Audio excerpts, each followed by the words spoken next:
Hey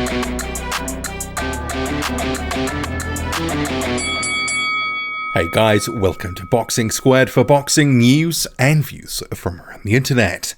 While the Anthony Joshua and Andy Ruiz Jr. rematch is hogging all the limelight in terms of media spotlight for boxing, in particular heavyweight boxing, there is a card on in Canada this weekend with a couple of up-and-coming prospects, specifically Arslanbek Makhmudov, who returns for his fifth fight of 2019, and Simon Kean, the once-beaten prospect who avenged his loss to Dylan Carmen earlier this year.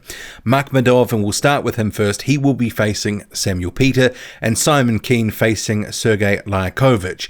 And in terms of the matchmaking, it's not great for either guy. They've dug Liakhovich up after 2 years out of the ring and only the second fight in 5 years.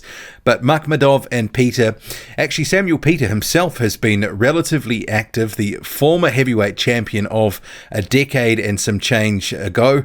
He's well past his prime at the moment. He's listed as 39 years old, but realistically he probably is a little older than that. Makhmudov, he is currently 9-0. This is his 10th fight, being with Samuel Peter, and I think we can chalk up another victory even ahead of this fight. Samuel Peter is somewhat durable. I think he will take Arslanbek Makhmudov some rounds, but I fully expect that he is going to win this fight and win it quite handily, beating Samuel Peter up in the process. I think we may even see something like the performance against Hughie Fury when it started to get a little bit tough, and that was a relatively low volume fight that Hughie Fury was winning but not dominating. But Samuel Peter, that was in Saudi Arabia back in, I'll just double check it here, in July.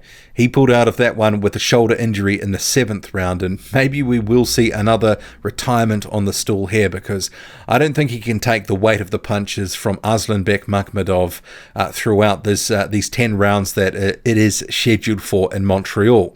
And this is a card, I'll note that Makhmudov and Keene, not the main event. That is, of course, David Lemieux in this promo poster. Lemieux in the center, Makhmudov to the left, and Keene to the right. But one of the things that Makhmudov needs at this point in his career, which Peter can give to some extent, although I don't know how competitive it would be, is rounds. Because Makhmudov, this is his 10th fight going into it. He's only had 18 rounds in his career to date. So working in the gym, working on things, and then translating it into a performance, it's hard to know how well he's been developing. There were signs in the Johnny Rice fight from back in May where Rice took him 7 of the scheduled 10 rounds, that Makhmudov had actually added a little bit more than just to what seems to be the obligatory right hand and right uppercut. Very dominant with the right hand, but when he's so effective, starching guys, those seem to be his go-to punches. But there was a little bit more of the jab, a bit more of the left hook, a bit more variation in general about setting up his work, because the higher he goes in the heavyweight division, if he just solely relies on that right hand, he's going to be pretty easy to figure out and plan for some of the better heavyweights. And sure, he's durable, got a very good chin. We've seen that from his amateur days. But he needs to actually add a few strings to his bow to at least disguise some of what's coming, because if you're only expecting it, you can certainly circle off in the opposite direction, or at least be aware that that is the threat and that's what you need to watch out for. So hopefully, at least in this Peter fight, he shows a little bit more of his arsenal and what he's been working on in the gym. In terms of the win, he's going to get it, whether it's by stoppage or a 10-round decision. I have no doubt that there is a win on the way. The other fight, I'm not high on either of these fights, but at least Samuel Peter has been active and fighting and somewhat competitive in some lower level fights that he's been in, say where he fought Mario Heredia. That was actually a somewhat controversial decision to Heredia. And as I said, Peter has had 5 fights in 2019, and Arslanbek Makhmudov, for a prospect, this is his 5th fight of 2019 as well. But Siarhei Liakhovich, not so much. So he is Simon Kean's opponent, record of 27-7. You may recall he was the one that Deontay Wilder laid out about 6 or 7 years ago, writhing on the ground. They've really dug him up out of nowhere for this one. His last major opponent was Andy Ruiz Jr., actually, back in 2014. Since that loss, which was a decision loss, he's only had 1 fight, and it was against a journeyman in 2017.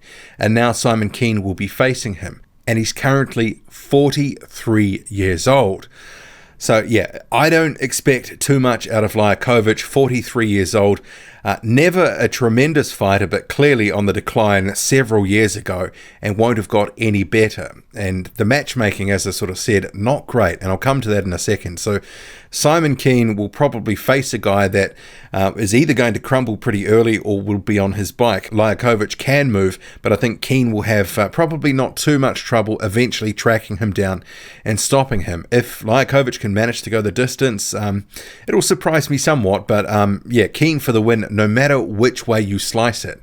And these guys, Makhmudov more in particular, because I think Keane, he's still got to show us a bit more. He was knocked out by Dylan Carmen last year, avenged it this year.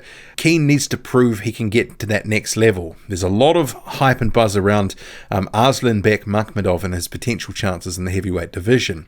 Even though, obviously, as I sort of pointed out earlier, maybe a little bit limited offensively, you really using that right hand almost exclusively in some of his fights so far in his career. But in terms of a big, hulking, 6'5", 260-pound fighter who's knocking guys out all over the place, Makhmudov is doing what he should do as a prospect. But it's at the point in his career, he needs better fights, just full stop, because digging up Sam Peter for this fight, he's probably past that point. I mean, Hughie Fury fought Samuel Peter at short notice for that Saudi Arabia card, but it wasn't a fight anyone was calling for, and it was a mismatch and proved to be so. And Makhmudov is a much more devastating puncher than Hughie Fury. I mean, I don't think anyone is making an argument to the contrary on that one. But his handlers need to actually assess where they're at with him, because if he starts to stagnate fighting the sort of competition that they can provide him, he's not going to get the proper fights that he needs to grow and develop, the right fights at the right time.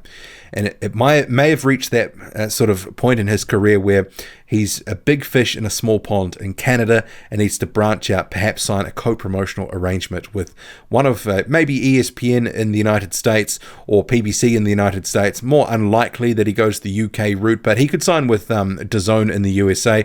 They need heavyweights, but I do think he needs to assess those options with his team for the what next, because if they're struggling to get opponents, and you would have to sort of on the strength of Sam Peter was the best that they could dig up for this fight. And this fight was confirmed a while ago, and Liakhovich was the best that they could get for Keane. Points to that story that's been ever present in more recent years, that the opponents for these dangerous guys, prospects coming up, they want more than they probably deserve being paid. But I guess, that's supply and demand, and some journeymen are just not going to sign up for peanuts anymore. They want to get paid. And that's probably why Peter and Liakhovich, the money must have been of a certain level that Liakhovich in particular has decided, well, after a couple of years out and effectively been retired for 5 years, I'll accept this fight, take the paycheck and walk away at 43 years old. But yeah, next year could be a big year for Makhmudov, hopefully bigger and better fights. But one guy I wouldn't mind seeing him in with is actually Joey Dweko. And Dweko has actually been sparring Makhmudov, and you can see here on screen the photo of them together, working together. And Dweko was asked, who was the biggest puncher that you faced outside of sparring or Wilder? And he said it was hard to pinpoint, but he said Makhmudov can punch. Might be interesting to see those two. I mean, even just for the activity, and Dweko being durable, might be able to take Makhmudov all the rounds for the first time in his career. But I guess they've sparred together now. Maybe that fight wouldn't come off. I don't know. Hard to say, but I wouldn't mind that sort of level of fight, or even a Rodney Hernandez or a couple of other fighters within the heavyweight division that have proven, at least against big punches, to be somewhat durable. But what do you make of it all? Drop a comment, loud and often. Hit like, hit subscribe, follow me on Twitter, boxing_squared. I'm out.